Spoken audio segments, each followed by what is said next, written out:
Sarah thought her mother had spent her whole life protecting her. But a hidden diary proved the truth was far darker than she ever imagined. And when she opened on Dr. Phil's stage, the entire studio froze. What happened next tore open a secret buried for decades. Sarah stood beneath the harsh studio lights, the kind that expose more than just faces. Her hands shook around a small diary, its leather worn thin, its pages bending at the edges like they had been opened in fear more times than anyone dared admit. She wasn't ready to speak, and yet here she was, standing in front of millions, holding the one thing she never should have found. Dr. Phil watched her carefully, sensing the weight she carried. His voice was calm. "Sarah, whenever you're ready." But the silence that followed felt louder than anything he could have said. Sarah flipped to a page marked by a deep crease, a page she must have read 100 times since discovering it. When she read the single sentence aloud, just one, her mother's head snapped up so sharply that even the cameras captured the panic. It wasn't the panic of someone caught in a lie. It was deeper, older, the look of a person who had run out of places to hide. The audience gasped softly, a ripple of shock echoing through the room. Sarah lowered the diary to her chest. "I didn't write this," she said quietly, her voice trembling but firm. Her mother swallowed hard, blinking fast. She wasn't looking at Sarah, she was looking at the diary. Like it was a ghost from a past she prayed would never return. Dr. Phil leaned forward. "Then who did?" Sarah opened her mouth, closed it, then forced the words out. "I found it hidden in a place no one was ever supposed to look. Someone went through a lot of trouble to keep it away from me." A woman in the second row shook her head in disbelief, whispering, "Oh my God," as if she already sensed where this was heading. Sarah's mother shifted uncomfortably, her fingers twisting together like rope. Everything about her body said she wanted to run far away from that diary, from this conversation, from the truth that was pressing hard beneath the surface. Sarah looked straight into the camera, not for attention, not for drama, but for clarity. "My whole life," she said, "I thought my mother was protecting me. I believed every word she ever told me about who I was and where I came from." Her jaw tightened. "But after reading this, I don't know what to believe anymore." The studio fell silent. Not the kind of silence that just happens. The kind that grows when everyone realizes they're watching a moment that will change someone's life. Dr. Phil asked gently, "Sarah, do you know who the diary belongs to?" Sarah hesitated, her breath catching. And then she said it. "It belonged to someone I thought I barely knew." Her mother's eyes filled instantly, as if those words pierced through every layer of silence she'd built for decades. The truth wasn't just waiting to be revealed. It was demanding to be heard. And it was only the beginning. 3 weeks before she ever stepped on a Dr. Phil stage, Sarah was standing in her childhood home, surrounded by boxes that smelled faintly of dust and old winters. Her grandmother had passed away quietly in her sleep, and the house, her favorite place growing up, now felt heavy, as if every room was waiting for someone to open a door it had kept shut for too long. She was sorting through the attic, a place she hadn't visited since she was a teenager. Sunlight slipped through wooden slats in long, lonely lines. Her fingers brushed against old holiday decorations, broken picture frames, and stacks of yellowed letters tied with fading ribbon. Nothing seemed unusual until she moved a crate and heard a hollow tap under the floorboard. It wasn't the sound of wood. It was something hidden. Her heartbeat spiked. She crouched down, scraping the edge of the floor with her fingernail until the board lifted slightly. Beneath it was a metal tin, small, rusted, taped shut with layers of aged masking tape that peeled off like dead skin. The moment she held it, she felt it, the weight of something someone didn't want found. She opened the tin carefully. Inside lay a diary, its cover soft from years of being touched, and a folded letter with her name written in handwriting she didn't recognize. The ink was faded, the strokes shaky, as if written by someone who wasn't sure their hands would hold steady long enough to finish the words. The letter was dated 12 months before she was born. That alone made her stop breathing for a second. She unfolded it slowly. The attic seemed to vanish around her as she read the first line. "Sarah, if you're reading this, then the truth has finally found you. Her knees weakened. She sat on an old trunk just to keep herself upright. Whose handwriting was this? Why was her name on something written before she existed? And why did the words feel like a warning? She pressed the diary against her chest before opening it, as if her body needed a moment to prepare. Then she turned the first page. The handwriting inside matched the letter. Page after page, fear, confusion, love, regret, and a name she recognized instantly, her mother's name, mentioned again and again, except not the way she expected. Not like a sister, not like a friend, not like someone trustworthy. The entry spoke of someone who felt trapped by a decision they made together, someone who feared the baby would never know the truth, someone who wrote that silence might save her, but might destroy her too. Sarah's stomach twisted. A decision? A baby? Silence? Was this about her? Or someone else in the family? Could it be a relative she never met? Or was the baby her? She flipped through page after page until she found it. Her own name, written in large, uneven letters. Seeing it there felt like falling through a floor that wasn't supposed to break. Her mother had always told her one story about her birth. One clean, simple version. But this diary hinted at something else. A shadow. A lie. A truth buried under floorboards for decades. Her hands began shaking harder than they did on the Dr. Phil stage. For the first time in her life, she wondered if the story she'd been told about herself was real or just convenient. And as the afternoon sun dimmed, she felt a chill run through the attic, like someone who once loved her had left a piece of their soul in those pages.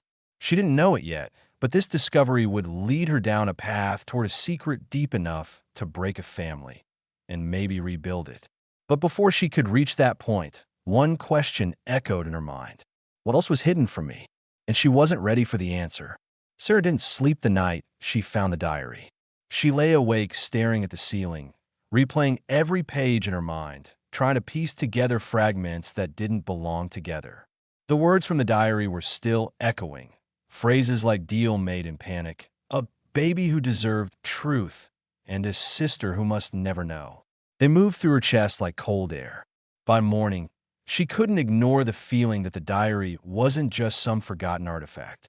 It was a confession, a warning, maybe even a cry for help from someone long gone. She poured herself coffee she didn't drink and sat at the kitchen table, the diary open in front of her. The handwriting shifted from shaky to hurried, as if the writer was racing against something, a clock, a fear, a decision she regretted. Every few pages, Sarah found her mother's name written with a pressure so hard the pen nearly tore through the paper. Her mother always told her the same birth story. A simple one, a safe one, a version polished so clean it could fit into two neat sentences. But the diary's version was different. Through trembling entries, the writer described a hospital stay that stretched for months, treatments that demanded more strength than she had, and a choice she felt forced to make. A choice she admitted she never forgave herself for, no matter how often she told the world she had made peace with it. Sarah paused on one line that squeezed all the air out of the room. I hope my sister keeps her promise. I hope Sarah never learns why I couldn't keep her. Her chest tightened. The attic's chill returned. Her hands turned cold around the pages. The writer wasn't talking about a hypothetical baby. It wasn't a general hope. It was specific, personal, directed at her. Suddenly the diary felt heavier. Not like a book, but like a truth being pressed into her palm. She needed answers, but she wasn't ready to confront her mother. Not yet. Confronting her mother meant hearing a version of the story she might not want to accept. Hearing it from someone else, that was easier. Safer, even if temporary. So she called her oldest friend, Melissa. Melissa listened quietly, the kind of quiet that means she's both supportive and terrified. When Sarah finished explaining, breathless and shaking, there was a long pause. Sarah, Melissa said slowly, you need to do a DNA test. Sarah's throat tightened. A DNA test? Why? Because if what you're reading is true, your entire life might be built on a story that isn't real. A family secret this big doesn't stay clean. You need science, something unbiased, something no one can twist. Sarah didn't want to admit it, but she knew Melissa was right. Secrets this old rarely survive without fingerprints, without shadows, without someone trying to rewrite the past. She ordered the kit that night. When it arrived, she stared at the small plastic tube for nearly 10 minutes before opening it. It felt absurd that something so tiny could hold everything: her identity, her origin, the truth her family spent decades burying beneath floorboards. She collected the sample with shaking hands. She packaged it. She mailed it. And as the box slid into the mailing slot, she felt like she had just pushed a domino she couldn't unpush. Over the next few days, the waiting consumed her. She found herself rereading the diary's entries, memorizing dates, deciphering emotions between the lines. She noticed something she hadn't before. The writer never blamed Sarah's mother outright, never painted her as a villain. The tone was conflicted, love drenched in fear, regret coated in hope. It made everything more confusing, more painful, because if the truth was buried under love, what did that say about the lie? One night, while scrolling through old photos, Sarah paused on a picture of herself at 7, sitting between her mother and the aunt who had recently passed. Her mother smiled stiffly. Her aunt smiled softly. And now, looking at the photo, Sarah noticed something she had never seen before. She looked more like her aunt. The realization hit her like a cold gust. Had this always been obvious, and she simply never saw it? Her phone buzzed suddenly. A new email. Her heart dropped into her stomach. Your DNA results are ready. Her fingers hovered over the screen. She wasn't just about to learn where she came from. She was about to discover whether her entire life had been built on someone else's decision. And the question that terrified her most wasn't, where do I come from? It was, why do they hide it from me? Sarah stared at the notification on her phone like it was a doorway she wasn't sure she wanted to open. Your results are ready. For words. That's all it took to turn her body weightless and heavy at the same time. Her chest tightened, her breath came shallow, and for a moment, she just stood there, frozen, knowing her next tap might break her reality in half. She sat on her bed, the diary next to her, its pages still stained with old tears that weren't hers. The sunlight spilled across the room, warm and golden, but it didn't reach her. She clicked the email. A spinning wheel loaded slowly. Too slowly. Finally, the names appeared. The first line was enough. Your maternal match, 99.8%, Patricia Hale. Patricia, her aunt. The woman who had tucked her hair behind her ears at every school play. The woman who mailed her birthday cards with tiny pressed flowers inside. The woman who hugged her like she was saying goodbye every time they parted. Her aunt, not her mother. And then right below it, your maternal match, 0%, Deborah Hale. Her mother, not a biological match, not even a partial. The room tilted. She pressed a hand to the mattress, grounding herself before the panic swallowed her whole. Her mother wasn't her mother. If she had read it in the diary alone, maybe she could have argued it was confusion, or grief, or regret twisting memories. But DNA doesn't rewrite itself. Science doesn't soften for comfort. It tells the truth whether you're ready or not. She felt her throat tighten as the question crashed into her. If the woman who raised me isn't my mother, then who am I really? She clicked deeper into the report, scanning for any possibility that the test was wrong. But every section confirmed the same conclusion. Her biological mother was the aunt who died only weeks earlier. The one person who could explain everything was gone. Her hand shook as she reached for the diary again. She flipped to the entries written near the end, pages where the handwriting grew weak, slanted, as if her aunt had been fading even as she wrote. One entry shattered her. I pray she forgives me for leaving her twice, once when she was born and once when I closed my eyes. But I also pray her sister tells her the truth before I die. She deserves to know who she is. Sarah's breath caught. Before I die. Had her aunt been waiting for the right moment? Had she trusted her sister, Sarah's mother, to finally tell her the truth? Had that moment ever come? Sarah's stomach twisted because she already knew the answer. She had to confront her mother, not for revenge, not for blame, but because silence was suffocating her now. She drove to her mother's house with the diary in her bag and the DNA report screenshot saved to her phone. Her mother opened the door wearing an apron, flour dusting her hands, like it was just any normal afternoon. But when she saw Sarah's face, the warmth drained from her expression. Inside, the air smelled like cinnamon and something baking. Home. Yet Sarah felt like she had stepped into a stranger's kitchen. She placed the diary on the table, then slid her phone across. Her mother didn't look surprised. She looked broken. "Sarah, please let me explain," she whispered. Her voice cracked on the second word. Sarah wanted to shout. She wanted to cry. But all she managed was, "Why didn't you tell me?" Her mother wrapped her arms around herself, like she was cold. Because she was sick. So sick. She knew she couldn't raise you. She asked me to. She begged me. Tears built in her eyes. And I said yes. I promised her I would take care of you, like you were my own.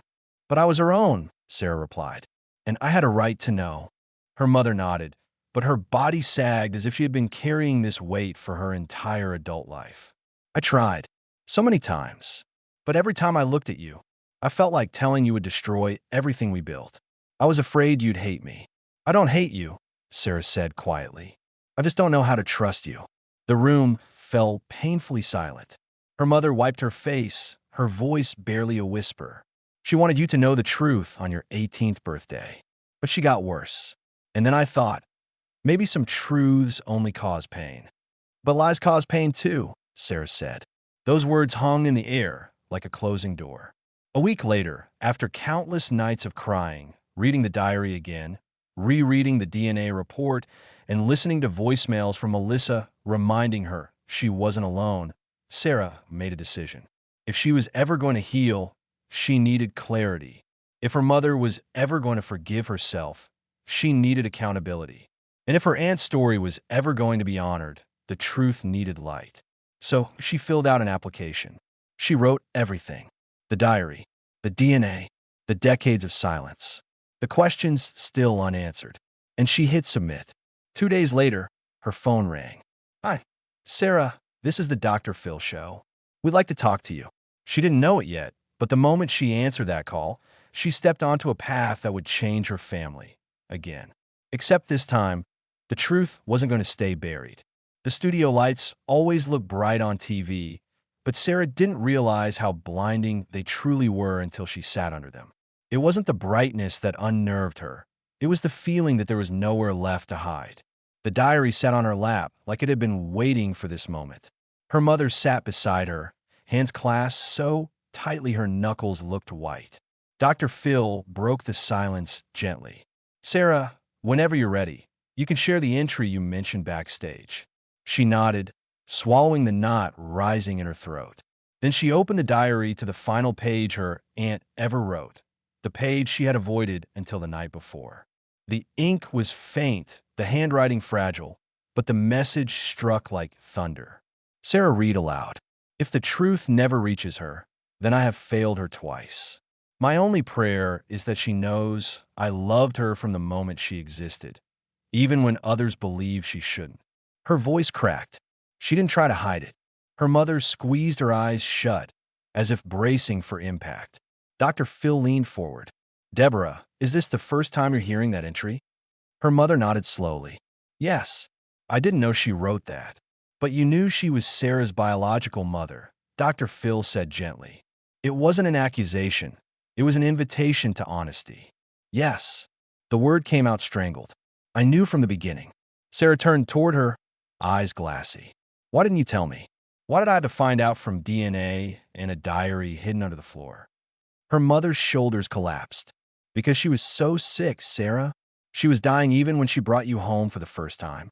She thought telling you early would make you afraid of losing her all over again. She thought waiting would protect you.